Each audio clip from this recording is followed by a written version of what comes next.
तो स्वागत है आपका पाठशाला में। आज हम देखने वाले refraction of light by Huygens wave theory. तो कुल मिला के आज हम प्रूव करेंगे कि हाइजेंस ने जो वेव थ्योरी दिया था उससे हम रिफ्रैक्शन के फिनोमेना को भी प्रूव कर सकते हैं। डन है। तो रिफ्रैक्शन का जो फर्स्ट फिनोमेना था जो हमने रे ऑप्टिक्स में पढ़ा था, जो कि न्यूटन सर के हिसाब से था, तो उसमें किसने बताया था रिफ्रैक्शन के लॉ को? दैट इज स्नेल्स ने बताया। तो कभी कभी ये क्वेश्चन ऐसा भी उठ के आ जाता है कि prove Snell's law by wave nature of light. Done है। तो स्नेल्स लॉ में हमने क्या पढ़ा था याद करो, दैट इज साइन ऑफ आई बट्टा साइन ऑफ आर। जब भी हम ऐसा करते रहते हैं तो हमें एक कांस्टेंट वैल्यू मिलता है। डन है क्या? वो कांस्टेंट वैल्यू मिलता है। और एक कांस्टेंट वैल्यू किसके हिसाब से होता है? वेलोसिटी ऑफ उस पर्टिकुलर मीडियम में कितना था डिवाइडेड बाय वेलोसिटी जब वो नेक्स्ट मीडियम में गया वो कितना होता है। और इसी चीज़ को हम क्या बोलते हैं? रिफ्रैक्टिव इंडेक्स एन बोलते हैं। तो ये हमने स्नेल्स लॉ में ऑलरेडी स्टडी किया है। अब इसी चीज़ के प्रूफ हमें यहाँ पे करना है। डन है क्या? तो फर्स्ट ऑफ ऑल कुछ कंसिडरेशन ले लेते हैं। let us consider a wave। किसका वेव? Light wave. या फिर सीधा लिख दो let us consider a light wave is traveling in the rarer medium that is आपका first medium n1 with velocity v1। Done है। तो सिंपल सी बात है, मैंने आपको पहले भी बताया था, जैसे ही एक मीडियम से और एक मीडियम में लाइट ट्रैवल करता है, इलेक्ट्रोमैग्नेटिक वेव के वहाँ पे भी पढ़ाया था मैंने, जैसे एक मीडियम से और एक मीडियम में लाइट ट्रैवल करता है तो लाइट में क्या चेंज होता है? क्या फ्रीक्वेंसी चेंज होता है? नहीं। क्या उसका वेवलेंथ चेंज होता है? ऑब्वियसली वो होता है। ठीक है। क्या उसका स्पीड चेंज होता है? हाँ होता है। दैट इज स्पीड चेंज होता है, फ्रीक्वेंसी चेंज नहीं होता है। लैम्डा में चेंज होता है और नहीं, लैम्डा नहीं, उसका एम्पलीट्यूड में चेंज होता है। ठीक है क्या? अब देखो सिंपल सी बात है, ए सपोज एक मीडियम है, यहाँ पे वेव इतना बड़ा बड़ा कदम ले रहा था ना, तो क्या होता है इसका एम्पलीट्यूड यहाँ पे ज़्यादा है ना। जैसे ही वो एक मीडियम, इस तरफ एक और मीडियम है, जैसे ही मीडियम चेंज करेगा तो इसके एम्पलीट्यूड में चेंज होता है। फ्रीक्वेंसी सेम होता है बट एम्पलीट्यूड चेंज होता है। फिर से जैसे मीडियम क्रॉस खत्म कर देगा फिर से उसका एम्पलीट्यूड बैक आ जाएगा। पहले पढ़ा क्या? तो एम्पलीट्यूड में चेंज होता है। डन है क्या? और एम्पलीट्यूड में चेंज होना मतलब उसके फ्रीक्वेंसी वेलोसिटी में चेंज आ जाता है। डन है, क्योंकि वेवलेंथ भी इसमें अफेक्ट करता है। Is travelling in a rare medium, जो कि बाहर वाली medium with velocity v1 and in a denser medium, जो कि हम लोग n2 को डेंसर मीडियम मानेंगे, सेकेंड मीडियम को, उसमें विद वेलोसिटी v2। डन है क्या? तो फर्स्ट अभी हम ड्राइंग को बनाते हैं। अब देखो ये वाला काफ़ी इजी है। डन है, उतना हैट्रिक नहीं है रिफ्लेक्शन के जैसा। जैसे रिफ्लेक्शन में बहुत ही हिची बन गया था, इसमें उतना हिची नहीं बनता है। तो ये मान लेते हैं हम सरफेस है, इंटरफेस है दो मीडियम के बीच में। ऊपर में कौन सा मीडियम है? आपका रेयरर मीडियम है जिसको हमने n1 माना था, और नीचे में कौन सा मीडियम है? डेंसर मीडियम है जिसे हम n2 मानते हैं। डन है क्या? अब देखो, अब मैं मानता हूँ कि यहाँ पे एक वेव आ रहा है। क्या आ रहा है? वेव। और वेव ऑप्टिक्स में वेव कैसा आता है? In the form of wave front. क्या बात है? क्लियर है? तो ये मैं मान रहा हूँ कि वेव आ रहा है, ये कुछ रेज आ रहा है। फर्स्ट ऑफ ऑल ये मैं मानता हूँ कि कुछ रेज आ रहे हैं हमारे, ये कुछ रेज आ रहे हैं। अब मैंने आपको पहले ही बताया रेस के साथ वेव फ्रंट का रिश्ता क्या है।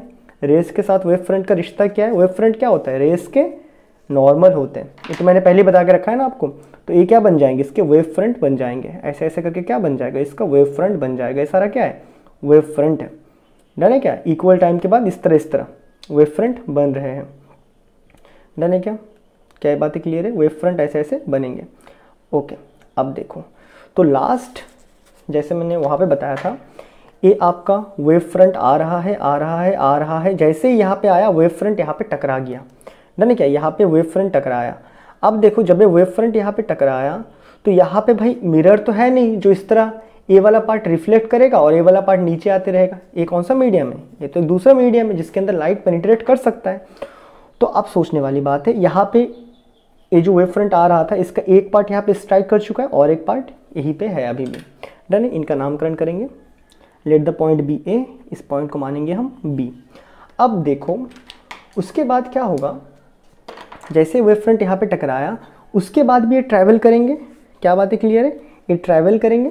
अब देखो, अभी सपोज पहला 1 सेकेंड में एनी हाउ यहाँ पे डेंसर मीडियम है, तो पहला 1 सेकेंड में सपोज ए वाला वेव ने इतना ट्रैवल किया। ए बी वाला इसी वेव फ्रंट का दूसरा एंड कहाँ है, यहाँ पे है, एनी हाउ ये रेयरर मीडियम है, तो ए वाला वेव क्या करेगा, थोड़ा ज़्यादा ट्रैवल कर लेगा, ऐसे करके थोड़ा ज़्यादा ट्रैवल कर लेगा, ए वाला थोड़ा कम किया। ये पहला 1 सेकंड के लिए था, सेकंड सेकंड में यही वेव फ्रंट कहाँ आ गया, मान लो यहाँ पे आ गया, डेंसर में है तो थोड़ा कम किया, लेकिन ए वाला क्या अभी भी रेयरर में है, तो नेक्स्ट सेकंड में ए वाला वेव कहाँ तक पहुँच गया, सपोज यहाँ तक पहुँच गया। उसके बाद वाला सेकंड में, थर्ड सेकंड में ए डेंसर में है तो ये थोड़ा और आगे आया, ए रेयरर में है तो 3 सेकंड में क्या हो गया, और काफ़ी ज़्यादा आगे बढ़ गया। उसके बाद फोर्थ सेकंड में सपोज ए वाला वेव कहाँ यहाँ तक आया, क्योंकि डेंसर में है, ए वाला रेयरर में था तो ए और काफ़ी आगे आ गया, काफ़ी आगे आ गया, मतलब कहाँ है कि फोर्थ सेकंड में ये यहाँ पे टच कर रहा है। लेकिन ये हमेशा फोर्थ सेकंड होगा नहीं, कुछ भी हो सकता है, may be 5 second, may be 1 second, done है क्या। So now the one end of wave front travel in the किसमें, डेंसर मीडियम, एक एंड जो है वेव फ्रंट का वो डेंसर मीडियम में ट्रैवल करता है, travel with the denser medium with less velocity, ठीक है। एक एंड कम ट्रैवल करता है सेम टाइम में, one end of the wave front travel in A denser medium with less velocity and other and travel in rarer medium with velocity v1। पहले पढ़ा, ए जो and है वो डेंसर मीडियम में, तो यहाँ पे वो कौन से वेलोसिटी के साथ, v2 के साथ ट्रैवल कर रहा है, और ए तो अभी भी रेयरर में है तो v1 के साथ ही ट्रैवल कर रहा है, ठीक है। ए वाला पार्ट v1 के साथ ट्रैवल कर रहा है, ए v2 के साथ धीरे धीरे ट्रैवल कर रहा है। यहाँ तक हमें बात क्लियर है। And the time interval is same, क्योंकि हमने पढ़ा था वेव फ्रंट बनाने के लिए हमें टाइम इंटरवल सेम रखना होगा, ठीक है क्या। तो सेम टाइम में 4 सेकंड में यहाँ तक आया, यही वाला 4 सेकंड में यहाँ तक आ गया, क्योंकि यहाँ पे वेलोसिटी ज़्यादा है तो ज़्यादा डिस्टेंस कवर कर लिया। अब ज़रूरी नहीं है कि वो टाइम इंटरवल हमेशा 4 सेकंड हो, let it be in the time interval is same, जिसको हम मानते हैं विच इज़ टी मानते हैं। It can be 4 second, 5 second, anything. यहाँ तक बातें क्लियर है। तो अब देखो, तो टी टाइम के बाद ये वाला वेव कहाँ पे, अच्छा यहाँ पे इंसिडेंस एंगल नहीं बनाया था ना, तो लास्ट टाइम आपको याद होगा ना, ऐसे वेव फ्रंट आया यहाँ टकराया, तो कब हिट किया था, जब हिट किया था तब वेव फ्रंट कैसा था, ऐसा था ना वेव फ्रंट। तो यहाँ पे जो एंगल बनेगा इसी एंगल को हम क्या बोलते हैं, इंसिडेंस एंगल। ये था इंसिडेंस एंगल बन गया। उसके बाद क्या हुआ, नेक्स्ट 1 सेकंड में इसने कितना ट्रैवल किया, नेक्स्ट 30 सेकंड में इसने कितना ट्रैवल किया, 30 सेकंड में इतना डिस्टेंस ट्रैवल किया। अब ये डिस्टेंस कितना होगा, मैंने आपको पहले ही बताया था, वेलोसिटी इज इक्वल टू या फिर speed is equal to distance by time, done है क्या। सो यहाँ से डिस्टेंस बोलो या डिस्प्लेसमेंट बोलो, कितना आ जाएगा, वेलोसिटी इनटू टाइम। तो इसने कितना ट्रैवल किया यहाँ पे, वेलोसिटी और इसका time, that is common time T लिया था। उसी दौरान में ये तो यहाँ तक ट्रैवल किया, उसी दौरान में ये जो वेव था वो कहाँ तक ट्रैवल किया, यहाँ तक ट्रैवल किया। कितना ट्रैवल किया, कितना डिस्टेंस ट्रैवल किया, इसका वेलोसिटी इनटू टाइम, डन है क्या। तो कुल मिला के वो 4 सेकंड के बाद दोनों वेव कहाँ पे थे, यहाँ थे। अब मुझे अगर वेव फ्रंट बनाना है तो सेम टाइम के बाद उनके पॉइंट को तो ज्वाइन करना है। तो जैसे ही मैंने इनको ज्वाइन किया, ये मेरा नया वेव फ्रंट बन चुका है। क्या बात है क्लियर है। उसके बाद सेम क्या करेगा, उसके बाद ए वाला वेव यहाँ पे फिर से प्रोपोगेट बना के आगे की ओर बढ़ेगा, और ए वाला वेव यहाँ पे जो हुआ वही करके फिर अपने आप को यहाँ पे थोड़ा सा बेंड करेगा। करने के बाद फिर ये दोनों आगे बढ़ना शुरू कर देंगे, और फिर से हमें यहीं पे दोबारा ऐसे वेव फ्रंट दिखने मिलेंगे। क्या ये बातें क्लियर है, डन है क्या। ऐसे फिर आगे चलते रहेंगे। ये जो बीच वाला जो मैंने रे लिया था ना, उस रे के साथ भी सेम वही फंडा है, वो भी यहाँ पे ऐसे करके नीचे ट्रैवल करना शुरू कर देगा। क्या ये बातें क्लियर है। ये हमारा बन चुका है ड्राइंग। अब इनके नामकरण कर दो, क्योंकि हमेशा रे और वेव फ्रंट कितने एंगल्स में होते हैं, 90 में होते हैं। तो ये वाला पॉइंट भी 90 रहेगा, ये वाला पॉइंट भी 90 रहेगा। क्या ये बातें क्लियर है, डन है क्या। अब इनके नामकरण, ए इसको माना था पॉइंट, बी इसको माना था, सी मान लो ये वाला पॉइंट, डी मान लो ये वाला पॉइंट। क्या ये ड्राइंग हमारा बन चुका है। उसके बाद अच्छा, रिफ्रैक्शन एंगल नहीं दिखाया ना। सो ये ऐसे आया, यहाँ पे आया, हिट हुआ। अभी ये जो एंड है वो स्लोली अंदर पेनिट्रेट कर रहा है, और ये जो एंड है वो काफ़ी हाई वेलोसिटी के साथ आ रहा है। ये स्लोली स्लोली अंदर पेनिट्रेट कर रहा है, ये वाला हाई के साथ आ रहा है, आने के बाद ये बन चुका है नया वेव फ्रंट, दिख रहा है क्या, ये बन चुका है नया वेव फ्रंट। नया वेव फ्रंट में ए वाला एंगल दिख रहा है क्या, अभी इसी एंगल के साथ तो कंटिन्यू आगे भाग गया ना। ये जो एंगल है ना, ये जो एंगल इसके साथ सरफेस के साथ ये जो एंगल है, इस एंगल को हम बोलते हैं रिफ्रैक्शन एंगल। ये जो एंगल बनता है ना, इसी एंगल को हम क्या बोलते हैं, रिफ्रैक्शन एंगल। आर से ही लिखते हैं, ये रिफ्रैक्शन एंगल है। क्या ये बातें क्लियर है, डन है क्या। So now in triangle ABC and triangle ADC। So anyhow Snell's law करने के लिए तुम्हें किसका रेशियो चाहिए, sine I by sine R. So हम भी निकालना चाहते हैं sine I by sine R. अब देखना ज़रा, साइन आई पंडित बद्री प्रसाद हरी हरी बोल। सो साइन का रिश्ता क्या कहता है, परपेंडिकुलर बाय हाइपोटेनस। तो यहाँ पे एंगल है, तो इसका सामने वाला क्या बिहेव करेगा, एज ए परपेंडिकुलर, और हाइपोटेनस क्या आ जाएगा, ये वाला AC आ जाएगा। देखो 90 का ऑपोजिट वाला क्या होता है, हाइपोटेनस। तो हाइपोटेनस क्या है, AC, और परपेंडिकुलर क्या है, VIT। तो साइन आई जब इस ट्रायंगल में हम लेंगे तो कितना आएगा, परपेंडिकुलर, दैट इज V1T बट्टा हाइपोटेनस कौन है, AC है। तो ये मैंने लिख दिया साइन आई साइन आर। तो ये रहा आर एंगल, तो आर के ऑपोजिट वाला क्या हो जाएगा, परपेंडिकुलर, और ये रहा 90 के ऑपोजिट वाला क्या बन जाएगा आपका, हाइपोटेनस। तो sine r again sine r इस ट्रायंगल में लेना है, नीचे वाले में। तो परपेंडिकुलर कितना है तुम पे, V2T बट्टा हाइपोटेनस क्या आएगा, फिर से AC। इसको थोड़ा सजा के लिख देंगे तो V1T बट्टा AC, AC चढ़ जाएगा ऊपर, और नीचे क्या बचेगा, V2 into T. AC cut गया। सो तुम पे साइन आई बट्टा साइन आर कितना आ रहा है, V1T बट्टा V2T। सेम टाइम में था तो टाइम भी कट गया, तो क्या बचा, V1 बाई V2। ये बातें क्लियर है क्या। अभी देखो एक इंटरेस्टिंग चीज़ है, V1 वेलोसिटी, कोई भी एक मीडियम में लाइट का वेलोसिटी या कोई भी वेव का वेलोसिटी चेंज होता है क्या, एक पर्टिकुलर मीडियम में। अगर पानी के अंदर है तो वेलोसिटी पानी के अंदर सेम रहेगा, अगर हवा के अंदर है तो वेलोसिटी उस वेव का उस हवा के अंदर सेम रहेगा।